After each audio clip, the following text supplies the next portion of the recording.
हमारी जो एक्सरसाइज 14.1 है उसका जो क्वेश्चन नंबर 1 है वो आप सब लोग देख ले। The following graph shows the temperature of a patient in a hospital recorded hour। इसका ए पार्ट पहले आप देख लो। ये जो हमारे पास ग्राफ गिवन है ये है हमारे पास लाइन ग्राफ। हमारी जो हॉरिजॉन्टल एक्सिस है दैट इज एक्स एक्सिस, और इस एक्स एक्सिस पर हमने शो करा है टाइम को। हमारी जो वर्टिकल एक्सिस है वो है वाई एक्सिस। इस एक्सिस पे हमने शो करा है टेम्परेचर को इन डिग्री सेल्सियस। तो ये जो ग्राफ है ये क्या दिखा रहा है? ये दिखा रहा है एक पेशेंट हॉस्पिटल में है, उस पेशेंट का ये हमें टेम्परेचर दिखा रहा है कि किस टाइम पर उसका जो बॉडी टेम्परेचर था वो कितना रिकॉर्ड हुआ था। ये हमें वो टेम्परेचर दिखा रहा है। ये हमें उस टेम्परेचर के बारे में इंफॉर्मेशन दे रहा है कि अगर कोई एक पेशेंट हॉस्पिटल में है, उसका जब टेम्परेचर रिकॉर्ड किया गया है, मानो 1 घंटे के बाद, 2 घंटे के बाद, 3 घंटे के बाद, तो कितना रिकॉर्ड किया गया। ये ग्राफ हमें टेम्परेचर की इंफॉर्मेशन देता है of a patient in a hospital. Temperature यहाँ पे डिग्री सेल्सियस में है कि हमारी वाई एक्सिस है, ये हमारी एक्स एक्सिस है, और ये हमारा लीनियर ग्राफ है। अब जो पहला पार्ट है वो है what was the patient's temperature at 1 PM। मैंने आपको कहा है ये जो मानो यहाँ पर जो हमारी वैल्यू आ गई, हमें इसके 2 कोऑर्डिनेट्स देखने पड़ते हैं, एक तो एक्स कोऑर्डिनेट और एक वाई कोऑर्डिनेट। कोऑर्डिनेट्स क्या होते हैं वो मैं आपको आपके नेक्स्ट टॉपिक में पढ़ाऊंगी कि कोऑर्डिनेट्स होते क्या है, वो हमारा नेक्स्ट टॉपिक है। फॉर एग्जाम्पल अगर आपको देखना है कि सुबह की 9 बजे इसका टेम्परेचर, इस पेशेंट का टेम्परेचर कितना रिकॉर्ड किया गया है, तो हम कैसे देखेंगे? ये 9 AM है, ठीक। यहां से हम लेफ्ट चलेंगे तो हमारा 9 बजे का टेम्परेचर पेशेंट का आ जाएगा। वो कितना आ जाएगा? 95.5 degree Celsius. What was the patient's temperature at 1 PM? 1 PM पर पेशेंट का टेम्परेचर क्या है वो हमें देखना है। 1 PM, चलो आप ऊपर इस वैल्यू तक, वाई एक्सिस पर देखो कितना आ रहा है, ये 36.5। तो जो दिन के 1 बजे इस पेशेंट का टेम्परेचर है वो है 36.5 डिग्री सेल्सियस। इसमें किसी को कोई कंफ्यूजन? आप लोगों को ग्राफ रीड करना आ गया? अगर नहीं आ गया तो मैं फिर से रिपीट कर दूंगी।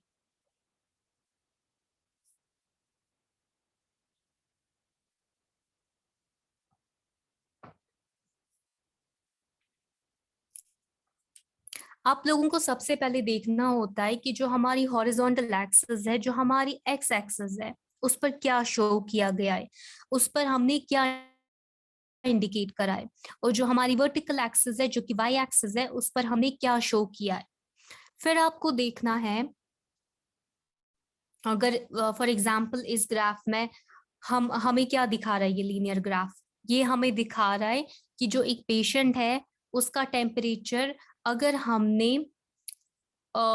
1 घंटे के बाद, 2 घंटे के बाद, 3 घंटे के बाद रिकॉर्ड किया है तो वो कितना आया था। ये हमें उस पेशेंट के टेम्परेचर की इंफॉर्मेशन दे रहा है कि एक पेशेंट हॉस्पिटल में है, उसका टेम्परेचर सुबह के 9 बजे कितना था, 10 बजे कितना था, 11 बजे कितना था। तो यहाँ पे जो वैल्यूज है वो चेंज होती जा रही है, पहले इंक्रीज हो रही है, फिर डिक्रीज हो रही है, फिर कांस्टेंट है, फिर से इंक्रीज हो रही है। तो जो हमारा लीनियर ग्राफ है उसमें हम उस डेटा को डिस्प्ले करते हैं जो चेंज होता है over a period of time. यहाँ पे सबसे पहले इसका टेम्परेचर इंक्रीज हो रहा है, फिर आप देख सकते हैं फिर इंक्रीज हो रहा है, बहुत ज्यादा इंक्रीज हो रहा है, और फिर डाउनफॉल दिखा रहा है, फिर डिक्रीज हो रहा है, फिर ज्यादा डिक्रीज दिखा रहा है, फिर कांस्टेंट रह रहा है, और फिर थोड़ा सा इंक्रीज हो रहा है।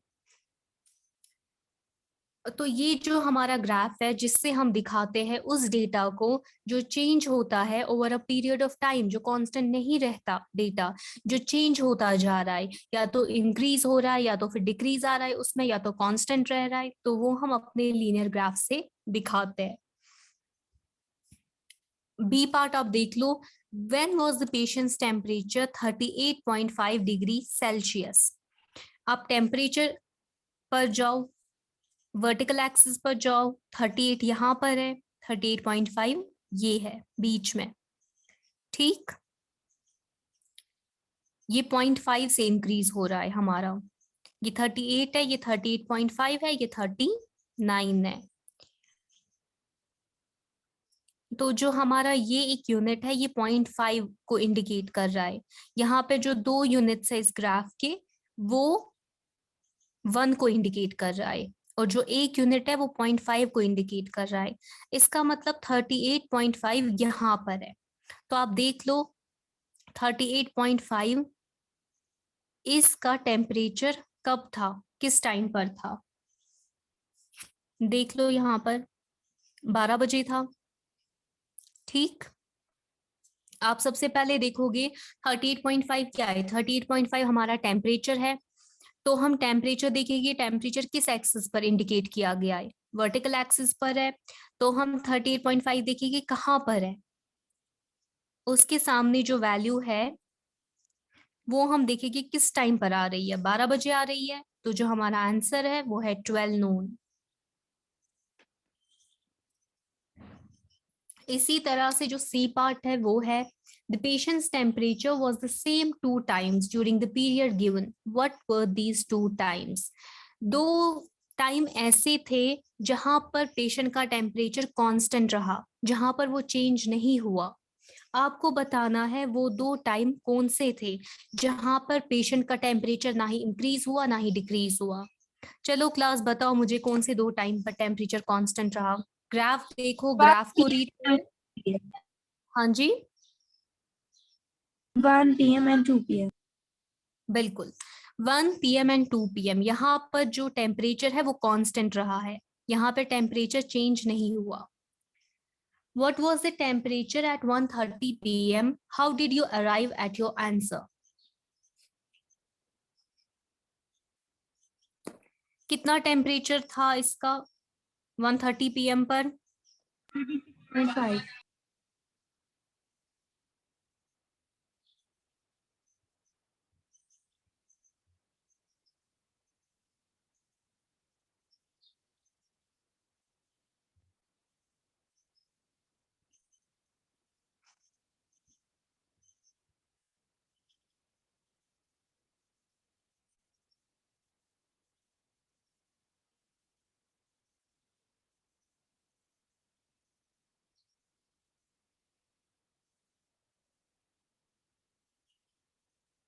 बताओ क्लास कितना टेम्परेचर था 1:30 p.m. पर?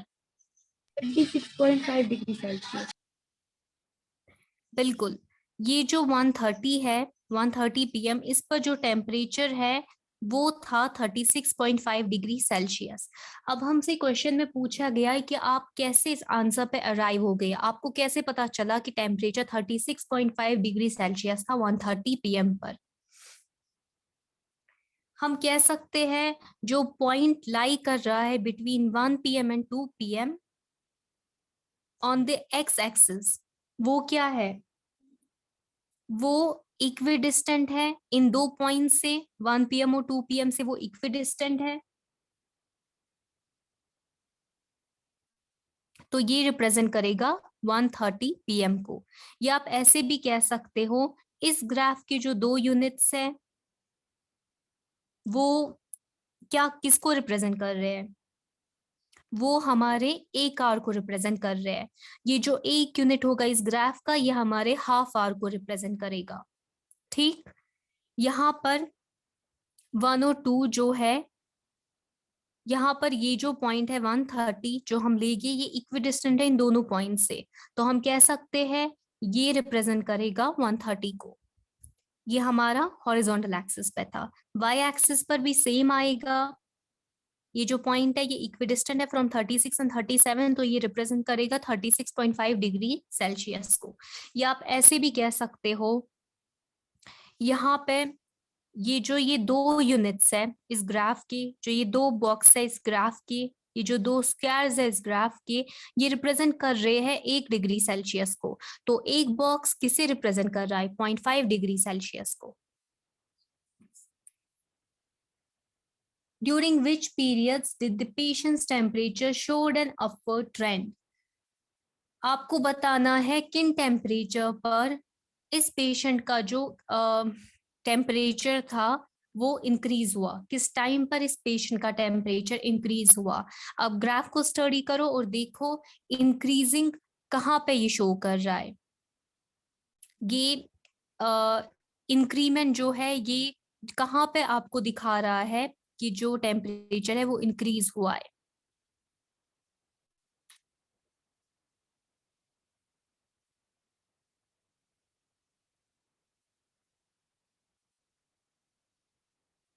बताओ क्लास, ग्राफ को स्टडी करो और देखो किन किन टाइमिंग्स पर इस पेशेंट का टेम्परेचर इंक्रीज हो रहा है, आपको वो देखना है। कांस्टेंट कहाँ पे रह रहा है वो नहीं आपको देखना, डाउनफॉल कहाँ पे आ रहा है टेम्परेचर में वो भी नहीं आपको देखना। आपको देखना है कि कहाँ कहाँ पर किन टाइमिंग्स पर इस पेशेंट का टेम्परेचर इंक्रीज हुआ है। 9 a.m. to 10 a.m., 10 a.m. to 11 a.m., and 2 p.m. to 3 p.m. All right, बिल्कुल सही। 9 AM से 10 AM तक हमारा जो ग्राफ है वो हमें दिखा रहा है कि टेम्परेचर इंक्रीज हुआ है। 10 से 11 तक इसका टेम्परेचर बहुत इंक्रीज हुआ है। पहले 10 पर 36 डिग्री सेल्सियस था, 11 पर 39 डिग्री सेल्सियस हुआ है। तो यहाँ पे एक अपवर्ड ट्रेंड इसने बहुत ज्यादा शो करा है। उसके बाद डाउनफॉल है, कांस्टेंट है, फिर से टेम्परेचर इंक्रीज हो रहा है 2 PM टू 3 PM। मतलब कहाँ कहाँ पर किन टाइमिंग्स पर इसने अपवर्ड ट्रेंड दिखाया है? 9 AM to 10 AM, 10 AM to 11 AM and 2 PM to 3 PM। इसमें किसी को कोई कंफ्यूजन इस ग्राफ में? No, ma'am.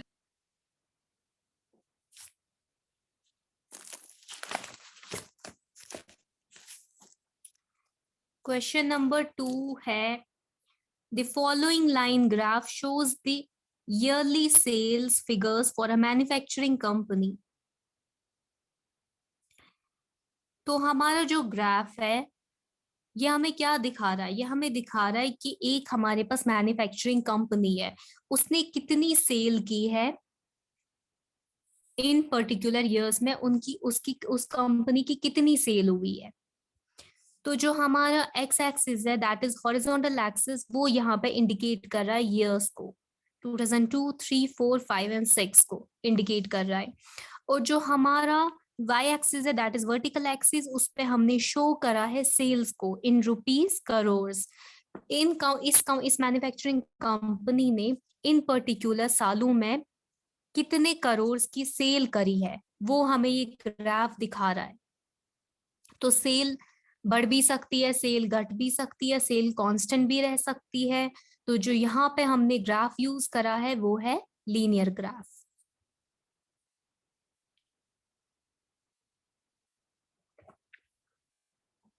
ग्राफ में किसी को कोई कंफ्यूजन? ग्राफ रीड करना आ रहा है सबको? Yes, ma'am. तो आप मुझे बताओ, what were the sales in the year 2002? 2002 में कितनी सेल्स हुई है? Ma'am, 4 crore.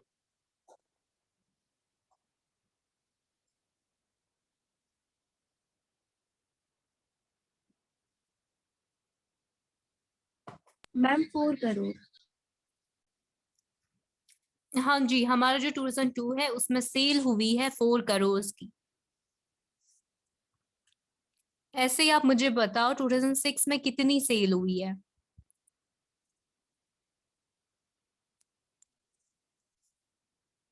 8 crore. हाँ, ये जो 2006 है आपको देखना है इसमें कितनी सेल हुई है, वो आ रहा है हमारा 8 crore. What were the sales in 2003 and 2005? 2003 में देखो आप कितनी सेल हुई है?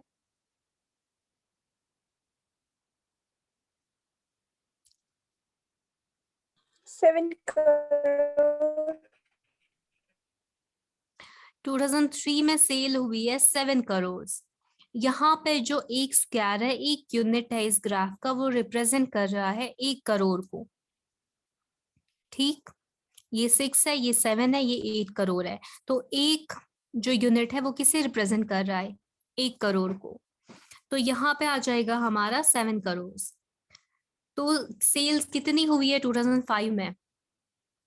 5 में आप देखोगे 10 करोड़ की सेल हुई है। ठीक, compute the difference between the sales in 2002 and 2006. 2002 अगर हम ले, 2002 में 4 करोड़ की सेल हुई है और 2006 में 8 करोड़ की सेल हुई है। तो डिफरेंस कितना आएगा? 8 माइनस 4 करोड़ में कितना डिफरेंस आएगा? 4 करोड़ का डिफरेंस इसमें आएगा। D part, in which year was there the greatest difference between the sales as compared to its previous year? यहाँ पर देखो आप 4 करोड़ की सेल हुई है, यहाँ पे 6 करोड़ की, 7 करोड़ की सेल हुई है। मतलब डिफरेंस कितना है? 3 करोड़ का डिफरेंस। यहाँ पर 7 करोड़ की सेल हुई है, यहाँ पर 6 करोड़ की सेल हुई है, मतलब 1 करोड़ का डिफरेंस है। यहाँ पर 6 करोड़ की सेल हुई है 2004 में और 2005 में 10 करोड़ की सेल हुई है, मतलब डिफरेंस 4 करोड़ है। यहाँ पे 2005 में 10 करोड़ की सेल हुई है, 2006 में 8 करोड़ की सेल हुई है। डिफरेंस कितना आया हमारे पास? डिफरेंस हमारे पास आया 2 करोड़। तो सबसे ज्यादा डिफरेंस कहाँ पे आया सेल्स में? अगर हम पिछले साल से उसको कंपेयर करें तो सबसे ज्यादा डिफरेंस हमारे पास 2005 में आया। 2004 में 6 करोड़ की सेल हुई थी, लेकिन 2005 में 10 करोड़ की सेल हुई है। तो डिफरेंस कितना आया? 4 करोड़ का डिफरेंस। यहाँ पे आप ग्राफ से भी देख सकते हो एक इंक्रीजिंग ट्रेंड है। तो जो हमारा डिफरेंस है यहाँ पे वो सबसे ज्यादा है। यहाँ तक किसी को कोई confusion? Ma'am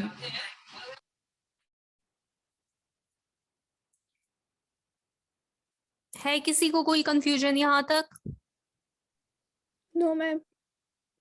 okay, question number 3 देख लो आप।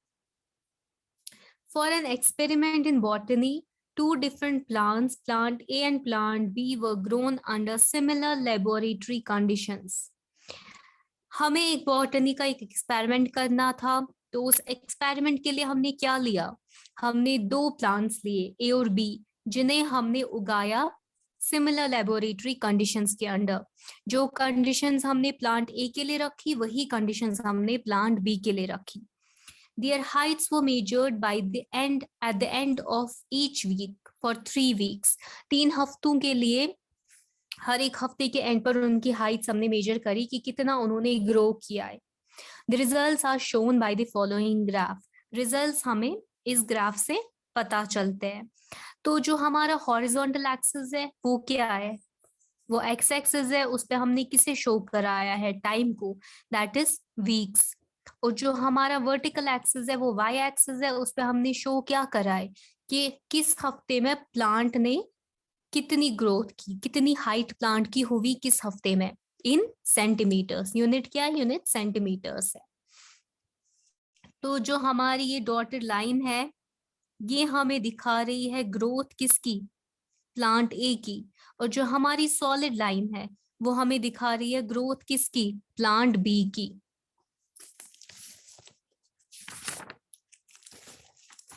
क्वेश्चंस देख लो आप। How high was plant A after 2 weeks and 3 weeks?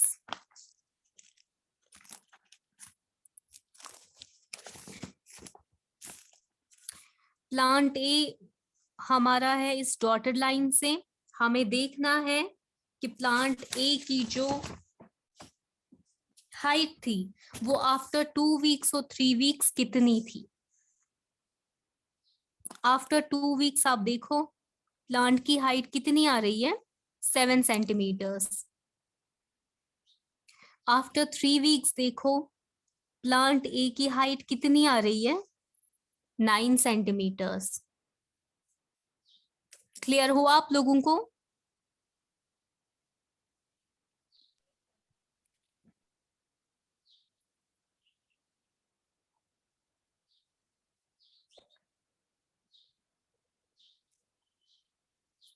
ऐसे हमें देखना है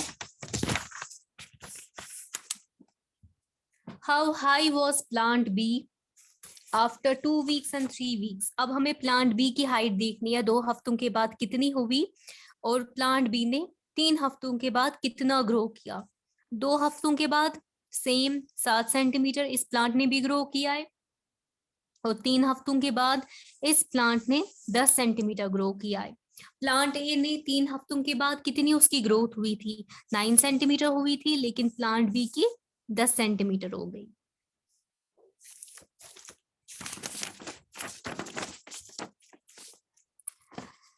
How much did plant A grow during the 3rd week?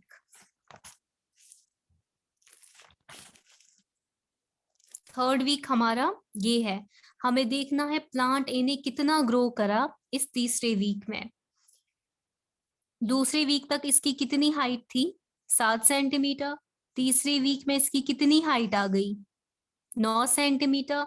तो 9 - 7 सेंटीमीटर कितना होता है, 2 सेंटीमीटर। मतलब दूसरे वीक से लेकर तीसरे वीक तक टोटल जो इस प्लांट में ग्रोथ हुई वो हुई 2 सेंटीमीटर्स की। ठीक, यहां तक किसी को कोई confusion? No ma'am. No ma'am. How much did plant B grow from the end of the second week to the end of the third week. हमें देखना है प्लांट बी की हाइट कितनी ग्रो हुई, कहाँ से हमें देखना है, सेकेंड वीक का। सेकेंड वीक जब खत्म हो गया और थर्ड वीक जब खत्म हो गया तो उसके बिटवीन इसकी ग्रोथ कितनी हुई। सेकेंड वीक पर इसकी कितनी थी प्लांट बी की हाइट, 7 थी, और यहाँ पे कितनी है, 10 है। तो 10 - 7 कितना होता है, 3 सेंटीमीटर होता है। मतलब जब सेकेंड वीक खत्म हुआ था हमारा तो हमारे प्लांट ने कितना ग्रो करा था, 7 सेंटीमीटर ग्रो करा था। और जब हमारा थर्ड वीक खत्म हो गया तो हमारे प्लांट बी ने कितना ग्रो करा था, 10 सेंटीमीटर ग्रो करा था। तो हमने क्या करा, 10 में से हमने माइनस करा 7 को, तो हमारे पास आ गया 3 सेंटीमीटर्स। मगर मतलब टोटल जो ग्रोथ इस एक हफ्ते में हुई है वो कितनी हुई है, 3 सेंटीमीटर्स। ये हमारा प्लांट बी था, और प्लांट ए ने कितना ग्रो करा इस एक हफ्ते में, 2 सेंटीमीटर्स।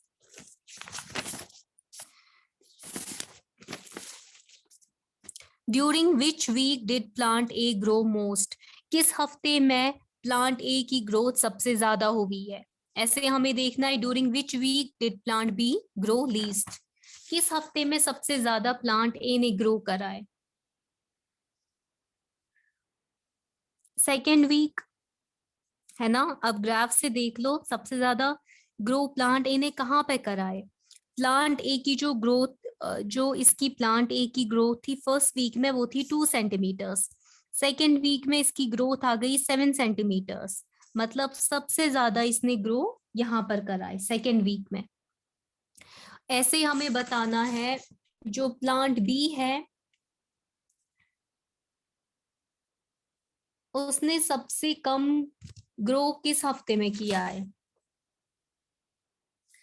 प्लांट बी ने। तो ये हमारा प्लांट बी है सॉलिड लाइन से जो शो हुआ है।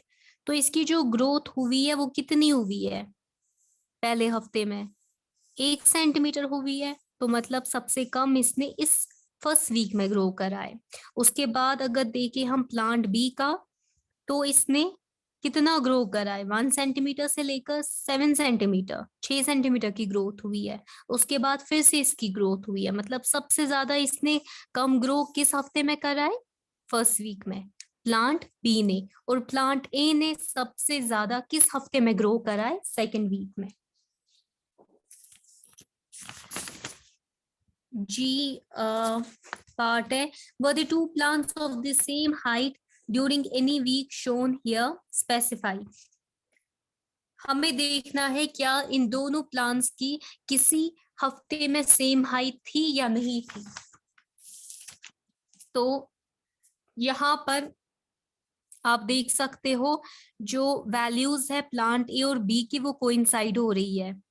यहाँ पे हमें ग्राफ में इंडिकेट क्लियरली हो रहा है कि दोनों की वैल्यूज कोइंसाइड हो रही है, मतलब यहाँ पर इनकी जो हाइट थी वो सेम थी। कितनी थी इनकी height by the end of the second week? ये सेकेंड वीक है, by the end of the second week दोनों की हाइट, प्लांट ए और प्लांट बी की हाइट कितनी थी? 7 सेंटीमीटर्स।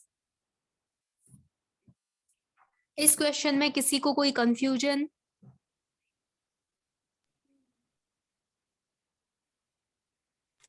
No ma'am. या कहीं पर भी कोई भी कंफ्यूजन अगर हो तो आप पूछ लो।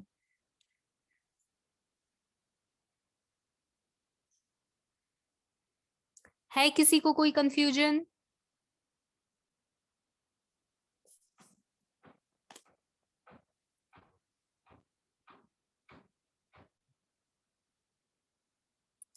क्लास किसी को कोई कंफ्यूजन है? No ma'am. ओके, आप लोग फिर से एक बार इन ग्राफ्स का खुद से रिवीजन कीजिएगा, खुद से आप इन ग्राफ्स को स्टडी करना, खुद से आप इनकी क्वेश्चंस को आंसर करना, तो आपको अच्छे से ग्राफ्स को रीड करना आ जाएगा। ठीक, कहीं पर आपको कोई फिर कंफ्यूजन होगा ही नहीं। ये जो हमारे पास तीनों ग्राफ्स थे ये क्या थे? ये लीनियर ग्राफ्स थे। लीनियर ग्राफ्स में हमने क्या पढ़ा था? लीनियर ग्राफ्स में हम उस डेटा को शो करते हैं जो चेंज होता है। जैसे कि हमने देखा हॉस्पिटल में एक बंदा था, एक पेशेंट हॉस्पिटल में था, उसका क्या हुआ? उसका टेम्परेचर हमने देखा पूरे दिन में चेंज हुआ, पूरे दिन के हर एक घंटे में उसका टेम्परेचर चेंज हुआ, उसका बॉडी टेम्परेचर चेंज हुआ। पहले उसका टेम्परेचर बढ़ रहा था, फिर घट रहा था, फिर कांस्टेंट रहा, फिर से बढ़ा। तो जो हमारे लीनियर ग्राफ्स होते हैं, इससे हम उस डेटा को शो करते हैं जो कॉन्स्टेंटली चेंज होता है, जो कांस्टेंट नहीं रहता है, जो कॉन्स्टेंटली हमारा चेंज होता है over a period of time. कल हम अपने बाकी क्वेश्चंस देखते हैं।